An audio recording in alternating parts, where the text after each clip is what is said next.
Medieval medicine, in most people's minds, it's a dark age, a time without science, where doctors only prayed and patients were left to fate. But the truth is completely different. The Middle Ages were the period where the foundations of modern medicine were laid, universities opened, hospitals were established, pharmacology became systematic, surgery improved, and healthcare gained an organized structure for the first time. The core of this world came from ancient Greece. Hippocrates and Galen were the authorities of medieval medicine. The human body was explained with four fluids: blood, phlegm, black bile, and yellow bile.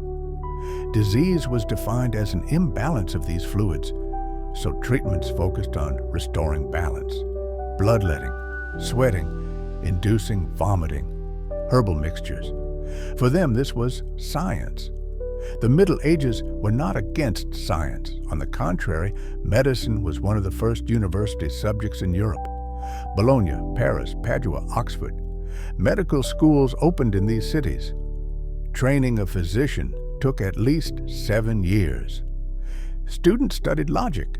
They studied philosophy, anatomy, and physiology, medicinal knowledge. To graduate, they analyzed real patients. Yes, there were licensed doctors. Healthcare was not handled by one person. The academic physician diagnosed. The surgeon used the knife. He stitched wounds, treated injuries, and if necessary, amputated. The apothecary prepared medicine, ointments, syrups, tinctures. It was teamwork. Hospitals also became institutional in this era. Church hospitals, city hospitals, military hospitals. The goal was not only prayer. Shelter was provided, food was provided, medical supervision was given, patients were isolated. The concept of quarantine developed here. The greatest influence on European medicine came from the Islamic world. Al-Razi, Ibn Sina, Al-Zahrawi, Ibn Rushd. Their works were translated into Latin. Ibn Sina's The Canon of Medicine remained a medical textbook in Europe for 600 years.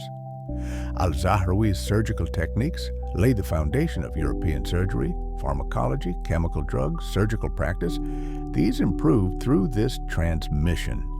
Medieval physicians prayed, yes, but they also observed. They analyzed urine, they evaluated the pulse, they created diet prescriptions, they planned treatments by season, monasteries built botanical gardens. Plants were cataloged.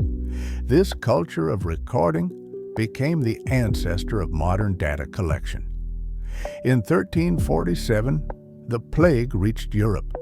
1/3 of the population died. This disaster forced a new way of thinking in medicine. Galen, it's not enough, they said. Epidemic management developed. Cities were locked down. Quarantine became widespread. Science was forced to rethink. Near the end of the Middle Ages, experimentation rose. Universities began cadaver lessons. Anatomy auditoriums opened. Groundwork was laid for Vesalius. The medical revolution of the Renaissance was a continuation of the Middle Ages. And the conclusion is simple. The Middle Ages were not dark. There were trained doctors, there were hospitals, there was pharmacology, there was surgery, there was observation, there were records, there was major contribution from the Islamic world. The plague triggered transformation, and the foundations of modern medicine were built in that era.